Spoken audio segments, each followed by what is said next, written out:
আসসালামু আলাইকুম রহমতুল্লাহ। সম্মানিত সুধী, মামদুদুর রহমান মিজান আছি আপনাদের সাথে। পরপর বেশ কিছু টিউটোরিয়াল নিয়ে আপনাদের সামনে উপস্থিত হয়েছি ইতিপূর্বে এবং যথেষ্ট আপনাদের সাড়া পেয়েছি, এই জন্য আমি আপনাদের কাছে কৃতজ্ঞ। আজকে একটি অতীব গুরুত্বপূর্ণ বিষয় নিয়ে আপনাদের সামনে উপস্থিত হয়েছি। হ্যাঁ, বিষয়টি হচ্ছে ইনসার্ট স্ক্রিনশট। কিভাবে আপনি মাইক্রোসফট পাওয়ার পয়েন্টে বিভিন্ন প্রেজেন্টেশন তৈরি করার সময় পিডিএফ হোক বা কোনো ছবি হোক বা কোনো এক্সেল হোক বা ওয়ার্ড হোক, যে কোনো ফাইল থেকে আপনার কাঙ্ক্ষিত টপিক বা কাঙ্ক্ষিত ইমেজ যেটি আপনার স্ক্রিনে আছে সেটিকে খুব সহজে এবং কোনো রকম এদিক ওদিক ছাড়াই আপনি ইজিলি নিয়ে এসে আপনার কাঙ্ক্ষিত প্রেজেন্টেশন তৈরি করতে পারবেন। এতে করে দেখবেন যে আপনার কাজগুলো অনেক সহজ হয়ে গেছে। তো প্রিয় সুধী, মূল টপিকে যাওয়ার আগে একটি কথা বলে রাখি। হ্যাঁ, যারা আমার চ্যানেল সাবস্ক্রাইব করে রেখেছেন তারা তো অবশ্যই নিয়মিত আপডেট পাচ্ছেন। যারা করেননি তাদের কাছে রিকোয়েস্ট থাকবে আপনারা সাবস্ক্রাইব করে বেল বাটন বাজিয়ে রাখবেন, তাহলে নিয়মিতভাবে আমার বিভিন্ন টিউটোরিয়ালের আপডেটগুলো পেয়ে যাবেন। তো চলুন যাওয়া যাক কম্পিউটার স্ক্রিনে কিভাবে আমরা কাজটি করতে পারি।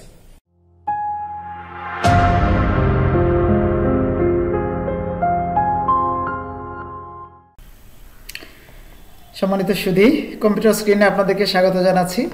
হ্যাঁ, আমরা এই কাজটি করার জন্য যেটি করব, আমাদের প্রথমত একটি পাওয়ার পয়েন্ট প্রেজেন্টেশন ওপেন করতে হবে। তো আমি একটা নতুন প্রেজেন্টেশনও নিতে পারি এখান থেকে, যে মাইক্রোসফট পাওয়ার পয়েন্ট, বা আমি আমার এক্সিস্টিং প্রেজেন্টেশন, যেমন আমার একটা মনে করেন কার্ডিওভাস্কুলার সিস্টেমের উপর একটা এক্সিস্টিং প্রেজেন্টেশন আছে, আমি সেটা ওপেন করলাম। হ্যাঁ, এরকম একটি প্রেজেন্টেশন আমি আপনাদেরকে ওপেন করে দেখাই এবং এখানে একটি স্লাইডে কিছু কাজ করব, সেটি আমি আপনাদেরকে দেখাতে চাচ্ছি।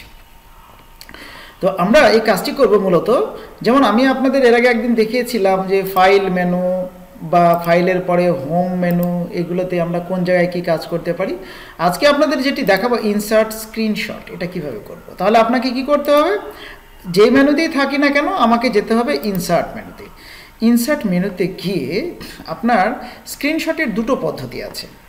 একটা হচ্ছে কিবোর্ড থেকে, যেমন আপনার স্ক্রিনে যাই থাক না কেন আপনি কিবোর্ডে এই যে আমি আপনাকে এই বাটনটা যদি একটু দেখিয়ে নিয়ে আসি, হ্যাঁ, PRTSCSYSRQ, এইটি দিয়ে আপনি যখন চাপবেন তখন আপনার একটা স্ক্রিনশট ধারণ করবে এবং সেটা আপনি কন্ট্রোল ভি দিয়ে পেস্ট করতে পারবেন। যেমন আমি আপনাকে দেখাই, এই যে আমার এই স্ক্রিনে যেটি আছে, এইটাকে আমি জাস্ট এই স্ক্রিনশটের এই বাটনে চাপ দিয়ে আমি যদি এই আপনার এই স্লাইডে, নতুন একটি স্লাইডে গিয়ে আমি যদি এখানে কন্ট্রোল ভি দিই, এই যে দেখুন এই টোটাল স্ক্রিনটা কিন্তু আমার এখানে পেস্ট হয়ে গেল। তো এখানে যেটি হয়, এই স্ক্রিনের রেজুলেশনটা কিন্তু একটু কম বেশি হয়। আমি যদি এখানে ফুল রেজুলেশন পেতে চাই তাহলে এইভাবে স্ক্রিনশট না নিয়ে আমার অন্য একটি পদ্ধতি, যেটা আপনাদেরকে আজকে আমি দেখাবো। এক্ষেত্রে আমাকে যেটা করতে হবে, আমার এই যে দেখুন এই উইন্ডোটা ওপেন আছে, আরও যতগুলো উইন্ডো ওপেন থাকবে আমার সবগুলো উইন্ডো এখানে দেখাবে। যেমন আমি এখানে এই যে হোমে ইনসার্টে গিয়ে এই যে স্ক্রিনশট, দেখুন একটা বাটন কিন্তু এখানে আছে এই মেনুতে। তাহলে আপনি এই ইনসার্ট স্ক্রিনশটে চাপলে এই যে আপনার যে উইন্ডোগুলো ওপেন আছে, দেখুন এখানে বিজয় বাহানুর একটা উইন্ডো ওপেন আছে, তারপর এই যে আমার অ্যাডোবি রিডার বা পিডিএফ ফাইলটা ওপেন আছে, এইটা আমাকে দেখাচ্ছে। তার মানে আমার ওই অ্যাডোবি রিডার পিডিএফ যেটা ওপেন করে রেখেছে ওই স্ক্রিনে বা ওই উইন্ডোতে যেটি আছে, আমি এখানে চাপ দিলে সেটার স্ক্রিনশট এখানে চলে আসবে। এই যে দেখুন এটা চলে আসলো। এখন আমি কি করব, এইটা তো পুরোপুরি রাখা যাবে না, এখন এটাকে আমি সুন্দর করে সাইজ করতে পারি। যেমন আপনি এই ছবিটাকে সরিয়ে নড়িয়ে বিভিন্ন দিকে সাইজ করে নিতে পারেন, বা আপনার যতটুকু লাগবে। যেমন আমি মনে করি এটাকে কেটে নিতে চাচ্ছি, তাহলে আপনি ক্রপে যাবেন। ঠিক আছে, ক্রপে গিয়ে এই যে দেখুন আমি উপরের দিক থেকে এই অংশটুকু কেটে বাদ দিলাম, আমার অতটুকু দরকার নেই।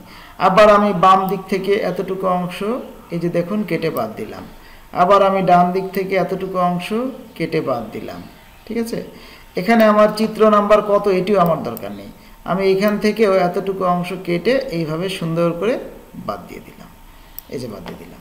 এখন আমি ক্রপ করে ফেললাম। দেখুন আমার যতটুকু দরকার আমি কিন্তু ততটুকু ইচ্ছা করলে এটাকে টেনে হেঁচড়ে যেভাবে যেমনটি খুশি আমি সরাতে পারি।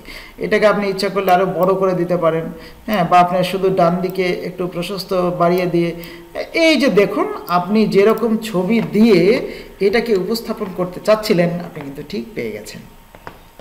ঠিক আছে, এভাবে আপনি যে কোনো স্ক্রিন, যেমন আপনি মাইক্রোসফট এই পাওয়ার পয়েন্টের পাশাপাশি যদি আপনি আরও উইন্ডো ওপেন করে রাখেন, যেমন আপনার মাইক্রোসফট ওয়ার্ড বা আমি যে পিডিএফটা ওপেন করে রেখেছি, যেমন আপনার একটা টেক্সট, এই যে হৃদকপাটিকা, এইটুকু আপনি একটা স্লাইডে আনতে চাচ্ছেন।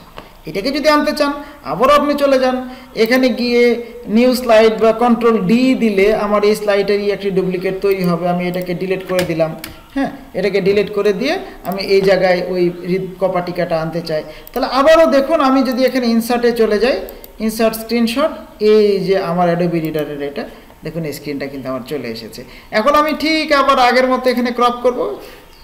এই যে ক্রপ করে উপরের অংশ বাদ দিলাম, এইখান থেকে আমি ডানের অংশ কিছুটা বাদ দিলাম, এখান থেকে বামের অংশ বাদ দিলাম, এখান থেকে এই অংশগুলো বাদ দিলাম। হ্যাঁ, আমরা তো নর্মালি এই কাজগুলো করি, টাইপ করে করি। টাইপ করে করলে তো এটি অবশ্যই ভালো। আমি আপনাদেরকে এর আগে একটা টিউটোরিয়াল উপস্থাপন করেছিলাম, ভয়েস টাইপিং কিভাবে করা যায়। আপনারা চাইলে আই বাটনে ক্লিক করে এটি দেখে আসতে পারেন। হ্যাঁ, সহজে ভয়েস টাইপিং করা যায়। বা এই ইমেজ, যেটা ইমেজ তৈরি করছি আমরা, এই ইমেজ থেকে সরাসরি টেক্সট কিভাবে পাওয়া যায় সেটিরও আমার একটা টিউটোরিয়াল আছে। আপনারা ইচ্ছা করলে সেটিও এখানে আই বাটনে ক্লিক করে দেখে আসতে পারেন। তো এভাবে আমরা সরাসরি ওই ইমেজটাই আমার একটা স্লাইডে এনে আমি ইচ্ছা মতো অ্যানিমেশান বা আমি ইচ্ছা মতো ট্রানজিশান অ্যাড করে এটাকেও সুন্দরভাবে সাজিয়ে গুছিয়ে উপস্থাপন করতে পারি। কিন্তু আমার একটা পিডিএফে যে অবস্থায় আমি এটাকে পেয়েছি সেই অবস্থাতেই আমার একটা স্লাইডে আমি এভাবে ইনসার্ট করতে পারি। তো সম্মানিত সুধী, আশা করছি এটি আপনাদের উপকারী লাগবে। সম্মানিত সুধী, আপনারা দেখলেন অতি সহজে একটি ছোট্ট উপায় অবলম্বন করে আমরা কিন্তু স্ক্রিনশট নিয়ে সহজেই মাইক্রোসফট পাওয়ার পয়েন্টের একটি স্লাইডে ইনসার্ট করার মাধ্যমে সহজেই আমরা এটার কাজগুলো করতে পারি। ভালো থাকবেন। যদি আমার এই ভিডিওটি ভালো লাগে তাহলে লাইক করে, শেয়ার করে আপনার বন্ধুদের জানিয়ে দেওয়ার সুযোগ করে দেবেন। আর ভালো থাকবেন। আল্লাহ হাফেজ। আসসালামু আলাইকুম ওয়া রাহমাতুল্লাহ।